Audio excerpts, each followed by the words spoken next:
मैं कभी कभी मार्केट जाती हूँ। वो मुझसे कभी कभी बात करती हैं। पापा कभी कभी वॉकिंग पर जाते हैं। फ्रेंड्स, ये कुछ ऐसे सेंटेंसेस हैं जो हमें अक्सर बोलने पड़ते हैं हमारी डेली कॉन्वर्सेशन में। तो कभी कभी इसके लिए हम यूजुअली समटाइम्स इस वर्ड का यूज़ करते हैं, बट कभी कभी को हम एक एडवांस और इम्प्रेसिव फ्रेज का यूज़ करके भी बोल सकते हैं, और वो फ्रेज है on and of. On and of it means जो चीज़ हम कभी कभी करते हैं या फिर कोई चीज़ या कोई बात कभी कभी होती है, तो उस सेंस में हम ऑन एंड ऑफ इस फ्रेज का यूज़ कर सकते हैं। तो चलिए इस एडवांस फ्रेज की कुछ एग्जांपल्स देखते हैं। मानो अगर आपको ऐसा बोलना हो कि वो मुझसे कभी कभी बात करती है, तो ये सेंटेंस बनेगा she talks to me on and off. She talks to me on and off.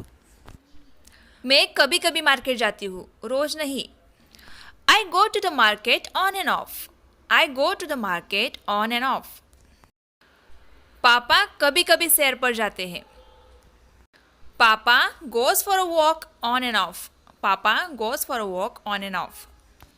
तो फ्रेंड्स, है ना ये बहुत ही इंटरेस्टिंग फ्रेज। इसका यूज़ आप अपने डेली कॉन्वर्सेशन में ज़रूर कीजिएगा। हमारी अगली फ्रेज है take for granted. Take for granted, और इसका मतलब होता है किसी चीज़ को, किसी बात को या फिर किसी को बहुत ही लाइटली, हल्के में लेना। फॉर एग्जाम्पल, आप मुझे हमेशा हल्के में लेते हो, लाइटली लेते हो। You always take me for granted. You always take me for granted. उसकी चेतावनी को हल्के में मत लो। Don't take his warning for granted. Don't take his warning for granted. अगली फ्रेज है on the cuff. On the cuff का मतलब होता है किसी चीज़ को उधार पर लेना, किसी का ऋण समझ कर लेना। फॉर एग्जाम्पल, वो स्कूटर को उधार पर लाया था। He bought the scooter on the cuff. He bought the scooter on the cuff. उसने पार्टी में जो ड्रेस पहनी थी वो उधार की थी, किसी से मांगी हुई थी। The dress she wore to the party was on the cuff. इसी तरह से वो कार उधार पर लेने वाला है, तो ये सेंटेंस बनेगा he is going to purchase a car on the cuff. अगली फ्रेज है दिस काइंड ऑफ, और you can say this sort of.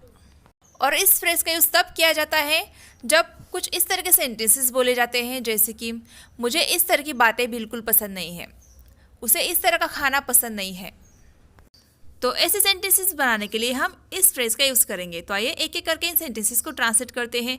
Suppose आपको ऐसा बोलना हो कि इस तरह की बातें मुझे पसंद नहीं है, तो ये सेंटेंस बनेगा I don't like this sort of things, और we can say this kind of things. पापा को इस तरह का खाना पसंद है। पापा likes this kind of food. पापा likes this kind of food. मेरा खाना खाने का बिल्कुल मूड नहीं है। रिया लड़ाई के मूड में दिखी। मेरा शॉपिंग पे जाने का बिल्कुल मूड नहीं है। तो फ्रेंड्स, किसी चीज़ का, किसी बात को करने का मूड होना या ना होना, इसके लिए इंग्लिश में बी इन द मूड इस फ्रेज का यूज़ किया जाता है, बी इन द मूड। मानो अगर आपको ऐसा बोलना हो कि रिया लड़ाई के मूड में दिखी, तो ये सेंटेंस बनेगा रिया seemed to be in the mood to fight. Riya seemed to be in the mood to fight. मेरा खाना खाने का मूड नहीं है, तो ये सेंटेंस बनेगा I am not in the mood to eat. I am not in the mood to eat. मैं वास्तव में खरीदारी के मूड में नहीं हूँ, मतलब शॉपिंग करने के मूड में नहीं हूँ, तो ये सेंटेंस बनेगा I am not really in the mood for shopping. I am not really in the mood for shopping. Friends, in sentences के अलावा कुछ ऐसे भी सेंटेंसेस होते हैं जो हमें कई बार बोलने पड़ते हैं, जैसे कि इसमें रोने वाली क्या बात है, उसमें हंसने वाली क्या बात है। तो इस तरह के सेंटेंसेस बनाने के लिए कौन सा सेंटेंस स्ट्रक्चर का यूज़ किया जाता है, आइए देखते हैं। सेंटेंस की शुरुआत की जाती है वर्ड्स देयर टू से, और उसके बाद वर्ब का फर्स्ट फॉर्म यूज़ करके लास्ट में बचे हुए वर्ड्स यहाँ पे बोले जाते हैं। फॉर एग्जाम्पल, इसमें पूछने वाली क्या बात है, तो सेंटेंस बनेगा what's there to ask. What's there to ask. इसमें रोने वाली क्या बात है, what's there to cry. What's there to cry. कई बार हम ऐसे भी बोलते हैं कि इसमें हंसने वाली क्या बात थी, क्यों हंसे तुम, तो इसे हम बोलेंगे what was there to laugh. What was there to laugh. चलो मान लेते हैं कि तुम वहाँ नहीं थे। चलो मान लेते हैं कि तुम सच बोल रहे हो। चलो मान लेते हैं कि तुमने ग्लास नहीं तोड़ा। फ्रेंड्स, ये कुछ ऐसे सेंटेंसेस हैं जो हम बहुत बार बोलते हैं। तो इन सेंटेंसेस के लिए कौन से स्ट्रक्चर का यूज़ किया जाता है, चलिए देख लेते हैं। सेंटेंस की शुरुआत की जाती है लेट्स से, दैट से, और उसके बाद रिमेनिंग सेंटेंस बोला जाता है। तो बहुत ही सिंपल स्ट्रक्चर है।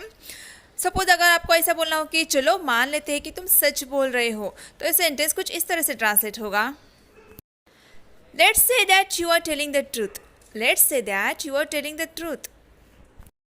चलो मान लेते हैं कि तुम वहाँ नहीं गए थे।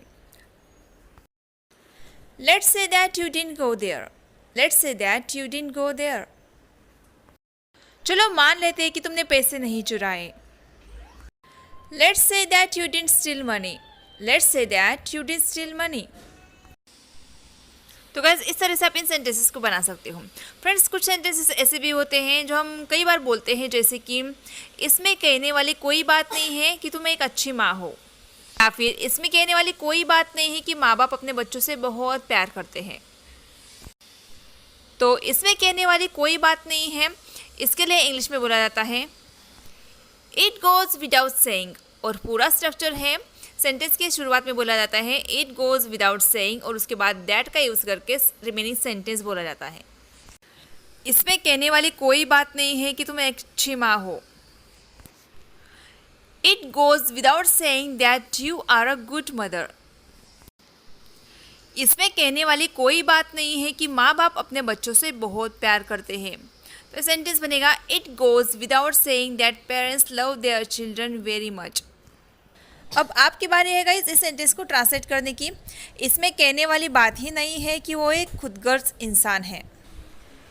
तो friends, this is all about this video. Guys, ऐसे ही interesting advance English structures, phrases और डेली इंग्लिश सेंटेंसेस को लेकर मैंने एक ई बुक बनाई है। अगर अभी तक आपने वो ई बुक परचेस नहीं की है तो कर लीजिए, क्योंकि उस ई बुक में आपको 2000 से भी ज़्यादा डेली इंग्लिश सेंटेंसेस, 300 से भी ज़्यादा एडवांस इंग्लिश स्ट्रक्चर्स और फ्रेजेस, और इतना ही नहीं 300+ प्रोवर्ब्स मतलब कहावतें भी सीखने को मिल जाएंगी।